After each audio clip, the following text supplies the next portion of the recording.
Good morning, everyone. Thank you for coming on a Saturday at 9:30 to this session, Unlocking Private Sector Engagement and Investment in Adaptation Action.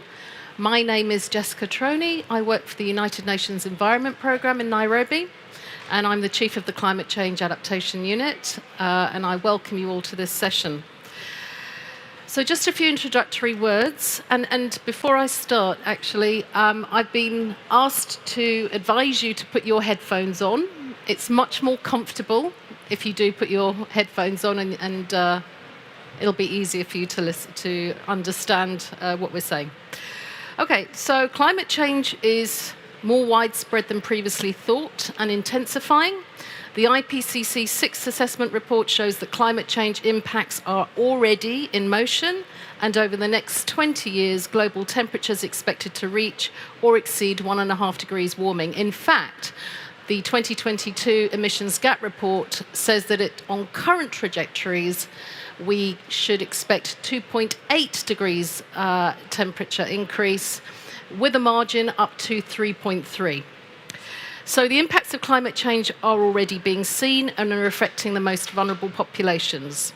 Some figures from the Global Centre on Adaptation from 2019, climate change could push more than 100 million people in developing countries below the poverty line by 2030. Without adaptation, climate change may depress growth in global agriculture yields by up to 30% by 2050. 500 million small farms around the world will be most affected. The number of people who may lack sufficient water at least 1 month per year will increase from 3.6 billion today to more than 5 billion by 2050. And rising seas and greater storm surges could force hundreds of people in coastal cities from their homes, with a total cost to coastal urban areas of more than $1 trillion each year by 2050. So those are the impacts. And what we're saying is that adaptation to climate change is integral to the 2015 Paris Agreement. But investing in adaptation currently falls short of needs. According to UNEP's Adaptation Gap Report, published this year, the estimated cost to adapt in developing countries are 5 to 10 times greater than current public adaptation finance flows. Annual adaptation costs in developing countries are currently estimated at $70 billion per year, but this figure is expected to reach $300 billion by 2030 and 500 billion annually by 2050. In contrast, global finance flows for adaptation were estimated much smaller, and much lower than mitigation flows. Mitigation flows are currently $571 billion per year. So it's really a fraction of what's being spent on climate change. To meet the scale of finance needed for adaptation actions, private sector investments must be mobilized. It's a fact that public taxpayers' money cannot pay for all of these costs. And although there have been many initiatives and actions to catalyze investments in adaptation, there still remain several very significant barriers to understanding, planning, and investing for adaptation. Today, the private sector manages more than $210 trillion in assets, but only a very minor part of it is dedicated to climate finance, and even less towards climate change adaptation. Scaling up private sector engagement for climate action requires a range of interventions, both at the policy and program levels. There needs to be transformational shifts that facilitate increased cooperation, sharing of best practices, and innovative financing structures that de-risk private investments for adaptation. Today, we bring together a lineup of speakers from financial institutions, impact investors, climate funds, governments, and research institutions to provide diverse perspectives on ways to overcome these barriers to adaptation finance and what the solutions to attract private sector investments could be. So we have 2 panel members here with 1 joining. I'd like to introduce Brian Parham, who's the director of the Adaptation SME Accelerator Program, ASAP, for the Lightsmith Group. The group is a private equity firm pursuing superior financial returns along with measurable social and environmental impacts by investing in companies that address major societal needs. Lightsmith Partners works with growth stage companies and helps the companies scale their solutions globally. Investment areas include those that enhance resilience, looking at weather modelling, precision agriculture, water efficiency, and disaster response. We also have with us Nathan Cooper, who leads the World Economic Forum's strategic climate partnerships, driving more ambitious climate action across governments and businesses. Nathan coordinates the World Economic Forum's approach to intergovernmental processes, such as the UNFCCC COPs, the G7, and the G20. Previously, Nathan held a series of posts in the UK government, including the Department of Business, Energy and Industrial Strategy, the UK Cabinet Office, where Nathan led the business engagement strategy around the G7 and COP26. With us virtually, we have Andrei Checherin, who is leading innovation, technology transfer, and the co-funding platforms team of the Green Climate Fund Private Sector Facility. He joined GCF in 2017. Before GCF, he had worked as an investment and finance professional, working with regional authorities, private companies, and international organizations in Eastern Europe, Asia, and Africa. We will also hopefully be having Mr. Antri Bosiako Amoa from Ghana. He leads Ghana's technical team in the negotiations under the UNFCCC. He's a leading expert in climate vulnerability and adaptation, and currently he's coordinating the National Adaptation Planning process in Ghana and the NDC Action Project. So with that, we shall turn to our first speaker, Mr. Perham, and we would like to finish with audience participation. So as you're listening to these presentations and the panel discussion, please do come in with your thoughts and questions. So over to you, Mr. Perham. Great. Good morning, everyone, to everyone here and those online. Thanks for joining on an early Saturday morning. Let me see if I can get my slide. There we go. So one thing to mention about the Lightsmith Group to start out with, we are actually the first private equity fund that was dedicated exclusively to investing in climate adaptation solutions. There are several more in the pipeline and being developed, but since we were founded about 5 years ago, we were the first, and we're really hoping to build the ecosystem for adaptation investments globally. And that is where my work with the Adaptation SME Accelerator Program comes in. So the ASAP program is funded by the Global Environment Facility and the IDB, and it is through a partnership implemented with Conservation International. And the goals are to identify, integrate, and then incubate and accelerate climate adaptation solutions. So I will go through each of those steps. The first is the identify portion. So in the summer of 2020, we developed the Climate Adaptation Solutions Taxonomy, which is a peer-reviewed harmonization of many of the different taxonomies that have been developed, and it's aligned with all of those. And the key that we were trying to do is create a foundational language around climate adaptation and how to communicate that to investors, MDBs, DFIs, and have this common language and proliferate this out to engage with climate adaptation solutions.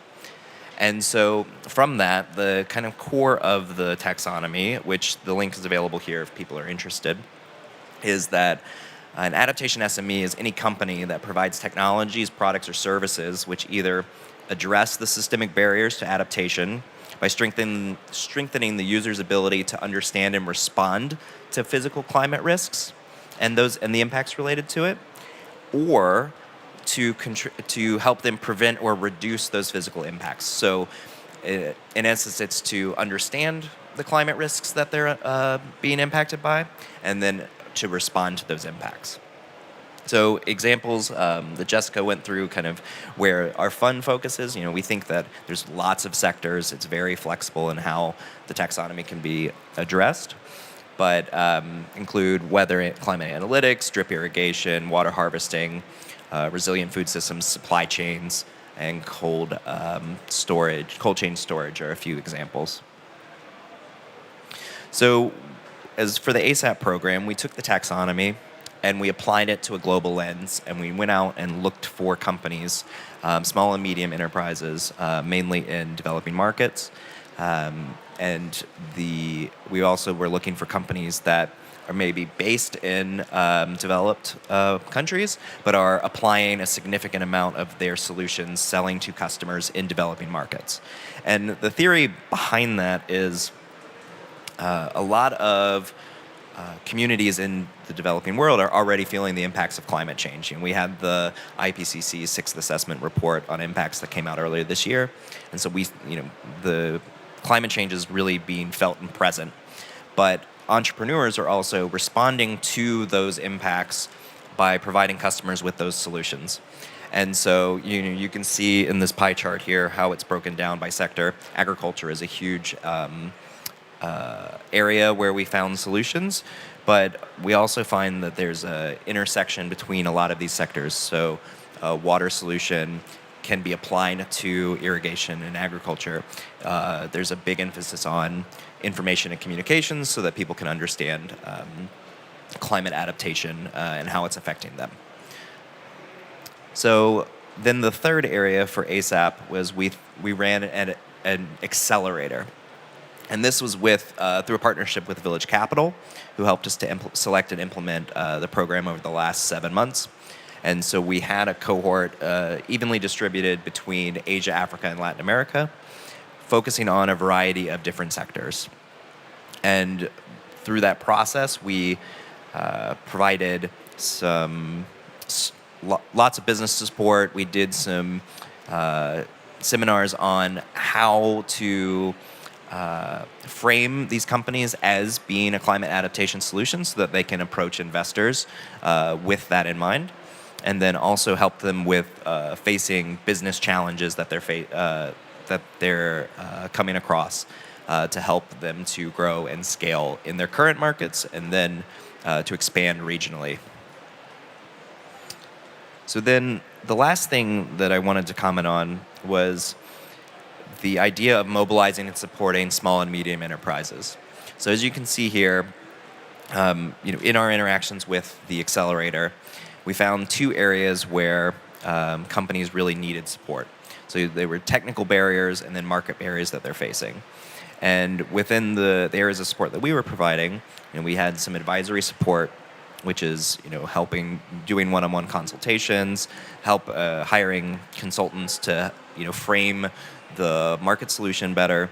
And then also we've been providing technical assistance. So we're launching 3 pilot projects in the course of the next couple months to really help demonstrate these solutions on the ground in certain spots. And then we'll have some case studies that come out later next year, probably around March, to demonstrate how those financial tools help these companies to scale. And the idea is that with these SME support programs that we could develop, you could then scale up to Series B, C, and then D, where the Lightsmith Fund actually operates. So, and then. Okay, thanks a lot. So a question that I have for you, Nathan, is what are some of the enabling actions that governments and financial institutions can take to facilitate a favourable environment to enhance business action on climate change adaptation? Sorry. Nathan, you're going to present your 3 minutes, 3 to 5 minutes, sorry, and then I'll ask the question. Thank you. Yeah, and happy to. And yeah, great for the other speakers to come as well, because they can speak on that. So thanks everyone for joining. It's great to see lots of people in the audience and also online as well. And I think what I wanted to talk to you today about is the business case for climate adaptation. And specifically what businesses can do. And I think what I'm going to say really complements what my colleague has been talking about in terms of the specific role of SMEs. So I'll be talking kind of mostly about larger companies. And as the moderator mentioned, I'm from the World Economic Forum. I don't actually have slides, but I do have a report that we published yesterday specifically on this, so on the business agenda for climate adaptation and specific actions that businesses can be taken. So if you do want to see this report, I've got one copy here, but I'm happy to share the link with you as well. But let me start by just saying a couple of reasons why I think it's imperative that businesses should be taking climate adaptation seriously now. I think at COP26 last year, many of you were probably there in Glasgow, there was an unprecedented mobilization of businesses around the goal of mitigation. We saw across real economy actors the Race to Zero campaign, lots of companies setting net zero commitments, across financial institutions as well, the Glasgow Financial Alliance for Net Zero. And now what we need to see is an equal mobilization of businesses around the climate adaptation agenda as well. And I think it's when governments and innovators and businesses come together to forge multi-stakeholder partnerships that we can really support the most climate vulnerable communities around the world. So why should businesses be taking this agenda seriously? Firstly, climate impacts will affect all businesses everywhere and across all sectors as well, and across supply chains. Forecasts are that climate change will cause 11 to 18% of global GDP decrease by 2050. We're in the Middle East region now, which is set to be most disadvantaged by climate change. No sector is immune. We've seen the floods in Pakistan most recently, and also in other places. Lots of people, when they think of climate impacts, think of the acute climate impacts, such as droughts and floods and extreme weather events. But we also need to remember the chronic events that are underlying these extreme weather events. So take, for example, in public health, at least in developed countries, the majority of preventable diseases, preventable deaths come from chronic illnesses, diabetes, heart disease, obesity. And we need to be thinking about the chronic events as well, which are less obvious in terms of public imagination, but things like lost productivity, in certain sectors, with every temperature rise of 1 degree, there's an expected 4% decrease in lost productivity, socioeconomic vulnerability as well. So it's not just about the extreme weather events we're talking about, but also the chronic. The second reason why I think less risk-based and more opportunity-facing, the second reason why businesses should be taking this agenda seriously is because there is a massive business opportunity as well. The adaptation market could be worth up to $2 trillion by 2026.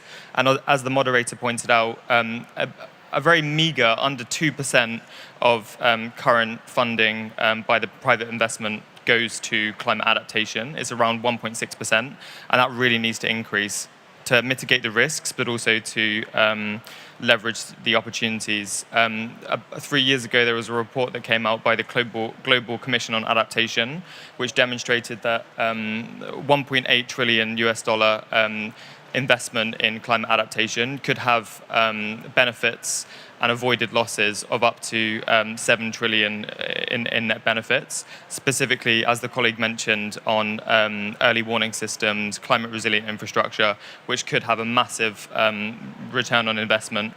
And I think the third reason for me why it's so important that businesses really take this agenda seriously is the moral imperative of protecting the most climate vulnerable communities. I don't think companies can continue to have a social license to operate if they are not taking action to protect the most vulnerable communities.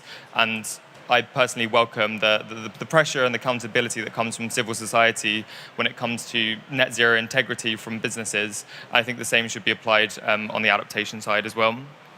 So what specifically can businesses be doing on climate adaptation?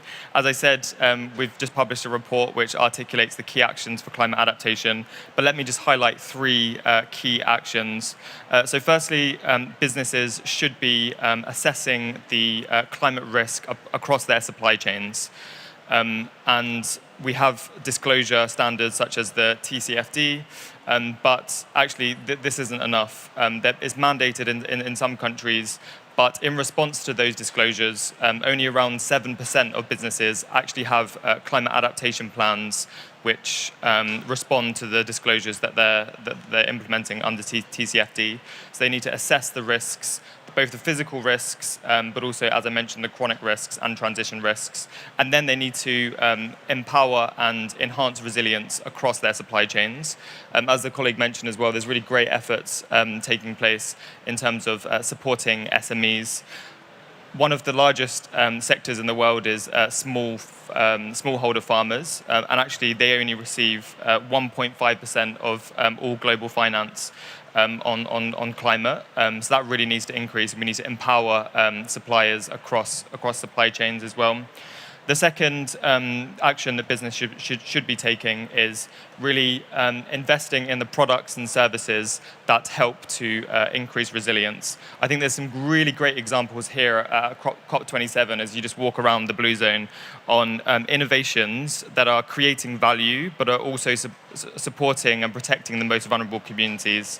Take early warning systems, for example. Google, they're actually showcasing one of their new products, which is around flood forecasting and wildfire forecasting as well. So this is creating value, but also helping to protect the most vulnerable communities. Drought-resistant crops. I've been absolutely amazed by some of the geospatial solutions that are coming out, where it can actually model the microclimate of specific areas of farm down to the acre, and with that you can use certain drought-resistant and climate-resistant crops to actually respond to that new data that we're producing. There's a list of many areas of the solution set that businesses can provide as well. Restorative agriculture. Really, we saw the example of the Seychelles, where they've just issued their first blue bonds, which is all around ecosystem-based adaptation projects. So you can actually enhance climate resilience of communities whilst also restoring nature as well. The third piece that I will just mention is more of a kind of overview piece. We saw in the IPCC report that came out earlier this year that the idea of climate resilient growth is very important. We cannot think about climate mitigation and climate adaptation and even sustainable development as separate siloed entities. So when businesses are taking action on climate to decarbonize their supply chains, they also need to be thinking about how that contributes to the resilience of their own operations, but also the resilience of the communities in which they operate. So maybe I'll stop there and pass back to you. Thanks a lot, Nathan. And at this point, let me turn over to Andre, who's with us online, joining from Songdo, perhaps, and would really love to know what the Green Climate Fund is doing to address some of these barriers and support some of these nascent industries and businesses. Over to you. Thank you very much, Jessica. Good morning, everybody. I'm really pleased to be part of this interesting panel and appreciate thoughts and ideas that were shared earlier, especially in the context of attracting private sector investment into the adaptation projects. Can we have my presentation, please? First slide. Just before you start, Andre, sorry, I would advise that everyone put their headphones on. It'll be more comfortable for you. Thanks. Okay, over to you, Andre. Thank you. In our experience, we see fundamental mismatch between private sector activities and adaptation trends and results that sometimes may take decades to manifest and be addressed by the private sector, maybe not suitable from their perspective of short-term entity, which are judged by the markets on the basis of quarterly or annual performance, whereas adaptation actions that we are undertaking now, first of all, require a lot of plannings, and on the other hand, may manifest and benefit only few decades from now, which is absolutely not acceptable for the companies who have to report on quarterly and annual basis and bear additional costs of adaptation measures. This fundamental mismatch is one of the key barriers that we observe in our activities at the Green Climate Fund, trying to support and catalyze private sector investment in adaptation projects. We normally provide our funding on concessional terms, on longer periods, going into the subordinated tranche of the capital structures in order to incentivize and de-risk a private sector investment. Another potential barrier or consideration point that we also have to keep in mind is that our adaptation actions are inevitably triggering some addition to the CO2 emissions balance. And our role here, not only to craft and manage adaptation projects with private sector, but also consider them in the context that we avoid maladaptation and entering vicious cycle when we spend a lot of effort and creating more emissions that would in their turn create additional negative climate impacts and will require more adaptation measures. So these are the two primary concerns that we have in our project portfolio. And definitely, as I mentioned, Green Climate Fund is interested in adaptation project support that we are facilitating with our concessional funding, not only in the form of loans or equity, but also in the form of grants, guarantees, and some other types of financing that we're trying to bring to our projects. Meanwhile, again, as you, Jessica, rightly mentioned, the amount of funding needed for adaptation and mitigation measures, of course, are quite exceeding a lot current needs of our developing and developed countries in that area. That's why we need additional sources of funding where we can bring and address these issues of capital shortage and at the same time bring assurance into the deal structure to the private sector participants that the infrastructure and elements of the project management and reporting that we are building will be a long-term and properly aligned as interest alignment among all the participants in the project. So as a solution to this barrier, we are proposing debt for climate swap approach, where we not only address additional funding support for mitigation and adaptation project and catalyzing private sector financing, but also go hand in hand with debt relief for the developing countries, which are highly vulnerable to the high level of sovereign indebtedness. And in that sense, we can facilitate that debt relief by providing and catalyzing finance or converting outstanding indebtedness into the adaptation financial support. So in this slide, you see schematic implementation of one of the illustrative structures of debt for climate swap, where creditor country and developing country initially linked by sovereign loan, outstanding sovereign loan, where developing country is struggling to repay, is we engage into a three-party assignment arrangements with these countries. And as a first step, creditor country contributes outstanding indebtedness in hard currency to the capital of the Green Climate Fund. This funding will be going hand in hand with defined program or projects list that will be supported by the Debt for Climate Swap proceeds. And after these projects approved by the GCO board, we convert them into the local currency of the developing country, assuming that developing country is in better control of their financial monetary policy versus ability to repay external hard currency sovereign loan. And with this amount of additional funding plus catalyzed financing, going hand in hand with implementation policy measures that will be agreed at the first stage of the three-party assignment, we deploy this financing to support various types of mitigation and adaptation projects. Not only as direct financing, as I mentioned, it can be done not only in the form of loans or equity, but also in the form of grants, but also as a standby facilities, for instance, like guarantee facility. The longer the performance of the guaranteed assets are in line with expectations, the more projects we can support and more adaptation impacts we can achieve. Next slide, please. So this is a brief overview of the key advantages of the proposed structure. We are not only catalyzing additional funding from the developed country side and facilitate management of their external financial resources, but also provide additional funding to the adaptation projects in the developing country and provide much needed debt relief from a developing country perspective. From GCF perspective, we receive this additional financial support for our project development portfolio, but also we align all the interests, especially on the developing countries side, in the form of policy measures and additional measures of support to facilitate that the project implementation is done in the most effective way with the largest possible results. I'll stop here and over to you, Jessica.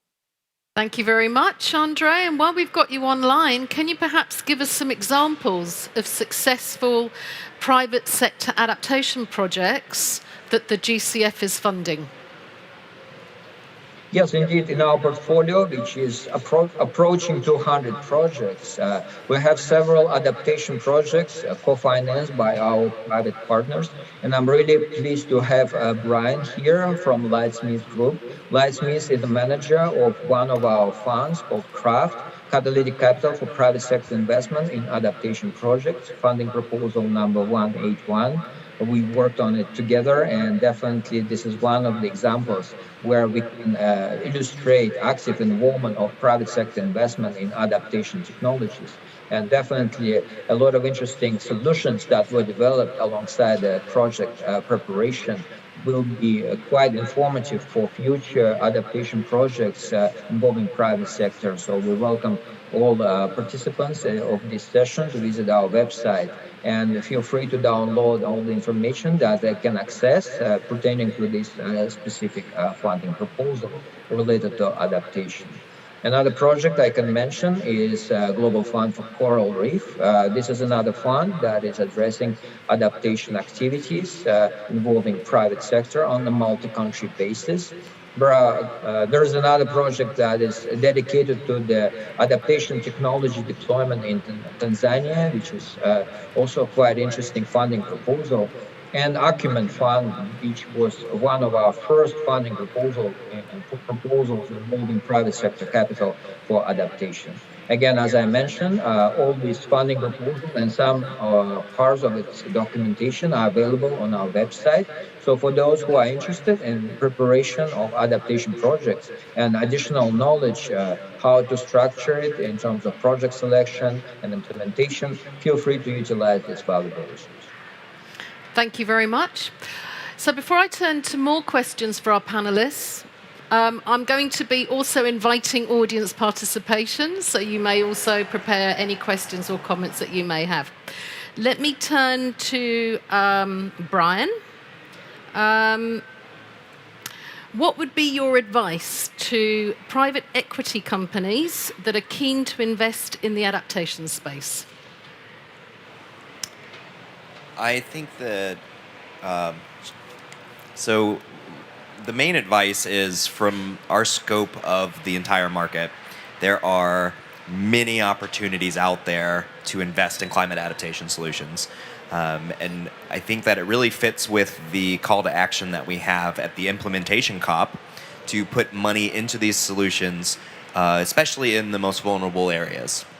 So, I think that there's room for funds like ours that look at kind of broad global topics. And I do thank Andrei for mentioning GCF is one of kind of our anchor investors in the fund. And so, we really appreciate, their role in the work that we do. But then you also have, you can have sector-specific investment funds, so water or agriculture, for some examples. One kind of key as far as like setting up an adaptation fund is we're really leaning heavily on blended finance models. So we've used public money to really de-risk the investments that we're making in climate adaptation. And so, with support from the GCF, the Global Environment Facility, we've been able to really scale up our solution. And with an initial $1 million grant to create the craft strategy, we've had 189-time multiple of return already as far as money mobilized into climate adaptation solutions. So really leaning on looking at innovations in the companies that you're investing in, but also innovations in finance to set up the funds that you're using to invest in these solutions. Fantastic. Question for Nathan. When we're talking about de-risking, what are some of the enabling actions that governments can take to support financial institutions to support adaptation? Great, thanks. So the first point I think has been made very well in terms of the role of innovative finance, but just wanted to double-click and re-emphasize the disastrous nexus that there is between debt burden and climate vulnerability as well. Many of the most climate vulnerable countries are also those countries that are suffering from debt burden, particularly in the tropical regions. So I think we really need to look at the role of innovative finance here, and it's great to see the kind of solutions that have been outlined here. The second point, I think, adopting best practices from the mitigation side. I think governments can set very clear directions of travel when it comes to national plans on adaptation. So the NAPs, there's still 31 developing countries actually have published their national adaptation plans. So we need to see more of that to provide the kind of direction of travel for businesses. And we would encourage private sector engagement in the formulation of those national adaptation plans as well. I've actually been sitting in on the technical dialogue for the global stocktake process that's running this week. And it's just been great how the private sector and financial institutions have been providing the solution set of best practices in that global stocktake process. The last thing that I'd mention, and is one that businesses always kind of flag to me, is the importance of data and standards as well, and harmonization of standards when it comes to adaptation metrics. On the mitigation front, it's quite easy in a sense. We have kilograms of CO2 in the air, and we can look at our standards and metrics based on decarbonisation. When it comes to adaptation, we really need to adopt a human-centric approach in terms of how many people, how many communities are each and every intervention kind of benefiting in terms of adaptation. A global goal on adaptation doesn't exist yet, and is not something that non-state actors can mobilize around. So would really welcome a similar goal, which is a stretch target to mobilize around, but which is also fit for purpose when it comes to the specific actions that local communities need to take on adaptation. So I think those three things are really key for me. Over to you. Thank you. And it's great that you mentioned metrics, because I would like to know, in the private sector facility, Andre, how do you measure success?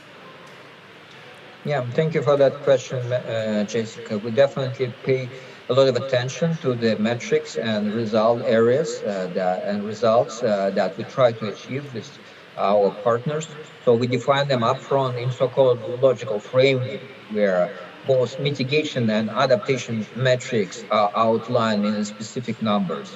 For adaptation projects, we are focusing on the number of beneficiaries, not only as a total number of beneficiaries getting the benefits of the project, but also as a percentage of these beneficiaries out of the total country population where adaptation measures supported by GCF funding proposal. We also disaggregate these numbers by gender and take into account other subsidiary metrics, for instance, number of people getting access to resilient infrastructure or improved healthcare systems and other similar approaches that would let us granulate beneficiaries metric in the context of a specific project parameters. Thanks a lot. Okay, at this point, I'd like to open it up to the audience if you have any comments or questions you would like to make. Okay, we've got one at the back there, a lady over here, and then we've got a gentleman over there. So over to you, sir. Over to you, sir. Okay.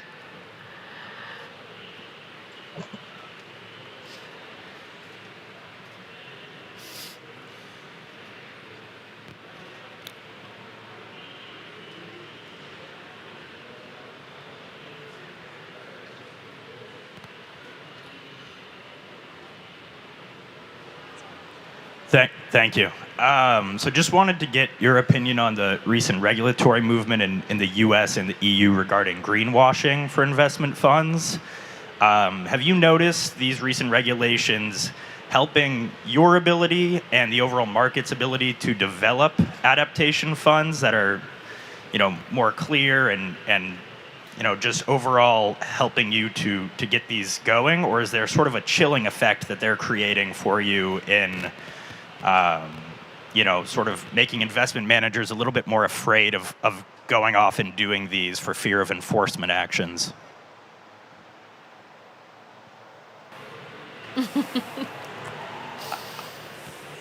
It's a tough question. I think it probably is. It's not a great answer, but probably it remains to be seen. Really, kind of what's happening. I think that there is a market among impact investors who are very focused on wanting to deliver adaptation solutions. So, we're very focused on, building the ecosystem of funds in adaptation specifically. And so that question's more in terms of the broader kind of investment fund sector. So I think it's going to probably be an individual fund as you go. Each one will respond differently. I think broadly the sector is trying to, incorporate good actions towards making strong investments. They want to have the impacts that are coming from, the investments that they're making. But I think that kind of the framework around greenwashing will, in the end, be beneficial. I actually don't know the direct legislation you're referring to, but in our space for adaptation solutions, it's full momentum forward. We think there could be hundreds of funds like ours. Nathan? Thanks. Yeah, the only thing I'd add to that is just welcome. I think it was on Tuesday that the high-level expert group on climate action, chaired by Catherine McKenna, came up with its kind of recommendations for robust action by non-state actors on climate. I think 2 or 3 of those recommendations were exactly on greenwashing. Now, I'm a proponent of getting public-private partnerships to respond to climate adaptation and mitigation as well. But I think in a world where there's an increasing distrust in our leaders, businesses and non-state actors really need to be doing their homework and walking the talk. So I really do welcome the recommendation that says that, yes, businesses should be decarbonising their own supply chains, but also they should ensure that the voice that they have in society through trade associations and through their kind of policy advocacy also needs to be aligning with the Paris Agreement and also adaptation as well. So really do welcome that recommendation. Thanks. If I can add real quick, the way that our fund looks at, we have an ESG model. Every investment that we take goes through an impact assessment. We're looking at the potential for maladaptation and having specific kind of metrics and goals that we're looking to monitor excuse me, alongside the economic performance of the companies. So we do integrate, along with some of the measurements. The GCF has actually helped us to kind of refine how we look at our metrics and our impacts. But it's definitely something that's top of our mind as well. Okay. Andre, if you want to intervene on any of these questions, maybe you just put your hand up because we can't see. Yes, sure. I can provide some additional comments Okay. on the greenwashing. First of all, we are not subject to the jurisdiction of US or Western Europe. Our primary goal and mandate is focusing on financial support for mitigation and adaptation projects in developing countries. Nevertheless, we welcome this move to ensure that projects are properly structured and well informed from that angle, that the activities that we are undertaking are not facing these risks of potential perpetuation of high emission industries and activities, and definitely creating detrimental effect for climate. Our project development process is a set of rounds of reviews and assessments that is conducted not only by the Secretariat of the Green Climate Fund, but also by some external advisory bodies like Independent Technical Advisory Panel. And of course, final decisions to approve the projects is undertaken by the GCF board, supported by the board advisors, including observers from civil society organizations.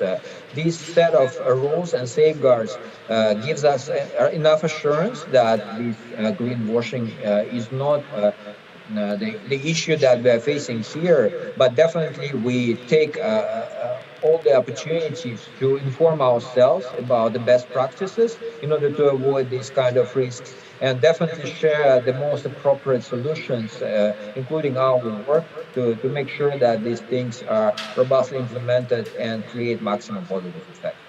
Thank you very much for that, Andre.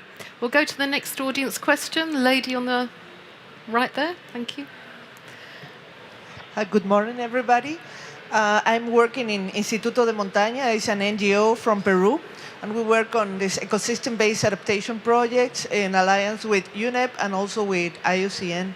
I'm sorry if I missed something, but I would like to know, how are you working on this kind of project? Are you only working with private companies, or small, medium, large? Or are you also doing investment in communities through some NGOs? Or are you keen to doing this, or the GCF, for example? Are you keen to do this alliance in a more small scale? Who wants to take that? Nathan? No? Okay. Yeah. Brian. Okay, I can speak towards kind of our approach. So we mainly, as in private equity investors, we look for investments in companies. The scale that the fund looks at is much larger, kind of regional level companies, but the Adaptation SME Accelerator program was really focusing on small and medium enterprises, which is delivering or creating solutions and delivering them in lots of communities. We think that the role that technology can play in terms of informing and then helping end user customers to deal with the impacts of climate change are really catalyzing and can really help them to move forward to address them in a positive way.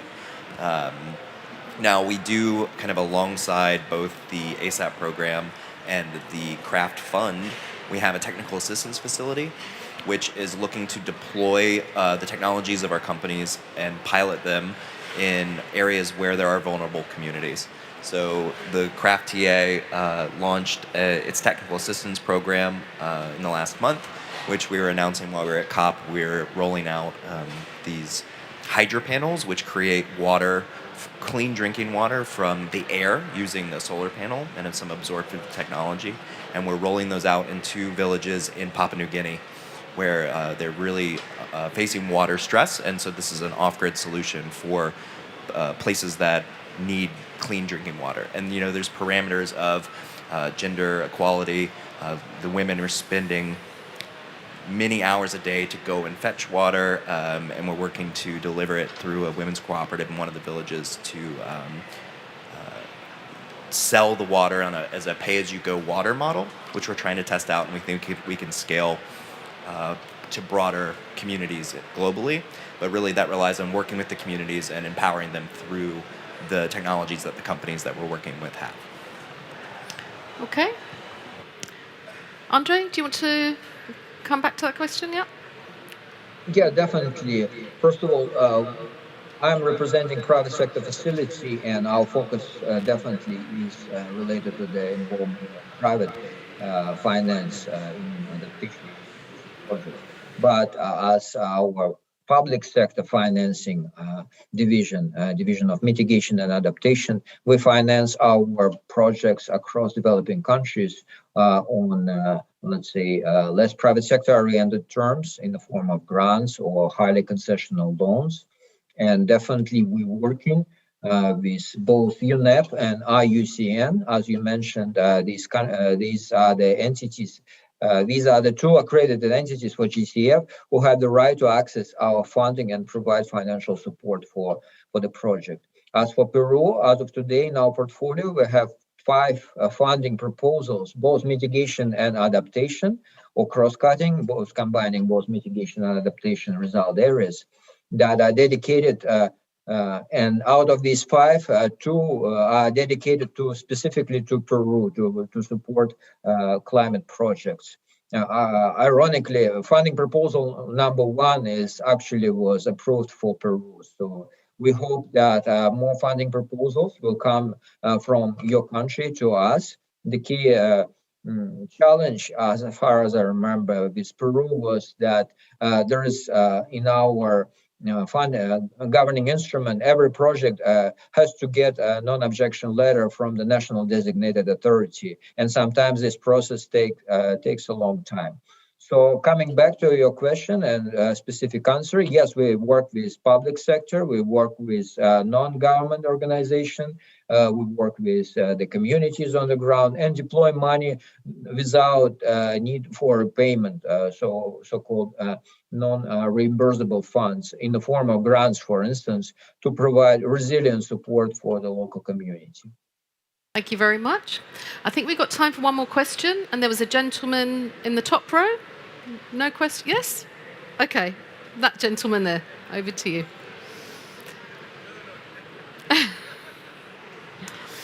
Thanks very much. So I'm Phil Marco. I work with Oxford Policy Management. We've done a bit of work on scoping an adaptation investment fund in India.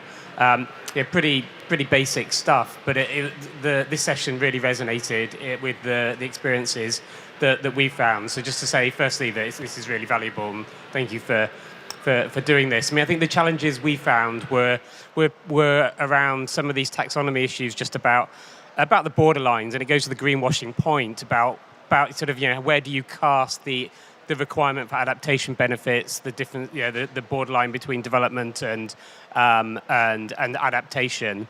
And these are quite practical issues for organizations that are trying to do some of the right things, but trying to get started. And obviously that also then links to the whole sheer diversity and scale issues that we face in adaptation, with the diversity of projects and types of activities that are needed compared with, say, on the mitigation side. So I guess my question would be just around, I like some of, it's great to see Lightsmith and they're paving the way for all of this. I think it's really important. And some of Nathan's points about goals and ways you can try and define what this is in order to be able to accelerate progress. But I'd just be really interested in what you think are maybe a couple of things that might help overcome that confusion that everybody is sort of going through. Is there a shortcut? Well, I mean, we did create the adaptation solutions taxonomy as kind of a guidepost for the questions that you're asking. It is a very difficult thing to be able to judge the gray areas, especially. What we always come back to is looking at the contextual information around how the solution's being delivered. So there needs to be a discrete climate impact that it's being addressed in the communities where that solution's being deployed. So, for instance, a gray area, in often cases, could be energy. For instance, in areas where heat is going to be a big problem, you're going to need more energy for cooling solutions. But in an area where there's significant access to the grid, a energy storage solution is definitely more of a mitigation, and I think it's needed. But that would, unless it's being deployed in a context where it is could be an adaptation, then we would not classify that as an adaptation in that sense. I think there is a role for being able to apply technologies in different places, but that's how we look at it now. And it's a very one-on-one kind of situation. And to add to my colleagues' comments on the metrics, I think metrics is an area where there is need for more work. There is some kind of some thoughts towards metrics within the taxonomy, but looking in the sector of water, you can we look at beneficiaries and community beneficiaries, as was brought up, but looking at how much water is being delivered to those beneficiaries as a metric to be able to judge that.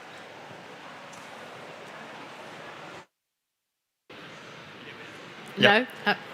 Hello. Yeah. That's a really great question. And what I think I would refer to, I can hear myself, which is a bit weird, is I'm not sure if you're familiar with the high-level champions and their race to resilience as well. And I think what they're trying to do exactly answers your question in terms of what is the global goal on adaptation, and they've actually defined it very ambitiously as increasing the resilience of 4 billion people by 2030, and they look across the kind of 4 main ecosystems of climate vulnerability, so coastal, urban, and in agriculture as well.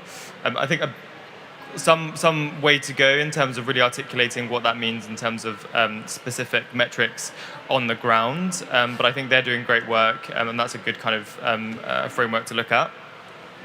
Thanks a lot. Andre, you want to come in with that?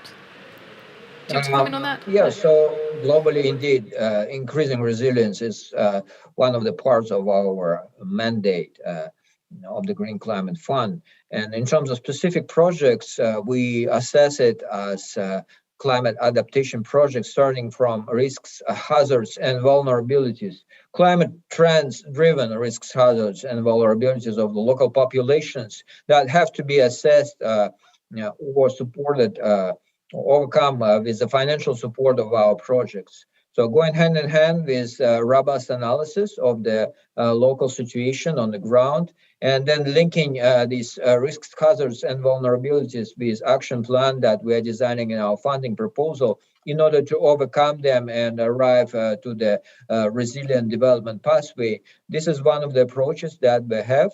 There are, of course, many details underlying this simplified structure that I'm outlining now. So again, I would like to repeat my message to come to our website and check programming manual, which quite comprehensively outlines all these steps as a part of so-called theory of change that underlying climate rationale of our funding proposals. And I hope, irrespective of GCF, this programming manual can be a good informational material for many other similar adaptation and climate projects that are being designed by the private and public sector participants. Thanks very much, Andre. We've come to the close, but I would like to finish with one quick question. 10 seconds. Can you give me your idea of an important action that governments could take to incentivize private sector investment in adaptation? What would be an important action? I would say more de-risking for the development of more funds, and then providing technical assistance to deploy technology in more vulnerable areas at scale fast. Thank you. Nathan? Thank you. I actually think it's been covered already, but the importance of metrics. The businesses at the World Economic Forum are chomping at the bit to invest in climate adaptation, and also financial institutions as well. It's just there's no clear kind of metrics on what that means. So I think that's really clarifying that at the global level is a key intervention for governments. Thank you. Andre, quickly, 30 seconds. Resource mobilization for the Green Climate Fund. We were established in 2010 and as of today run quite a significant climate portfolio across countries, but the challenges of mitigation and adaptation project financial support are quite significant. And at this point in time, we need financial mobilization to replenish Green Climate Fund in order to support more projects that will be delivering results to the developing countries and to the entire world. Okay, So that's an please important message. let the countries participate in the resource replenishment of the Green Climate Fund. Okay, that's an important message. We need public finance to unlock private finance. Great. Thank you very much for participating on a Saturday morning, and thank you to our EU hosts for hosting this side event. Thank you very much, and to our panelists for sharing their time. Thank you.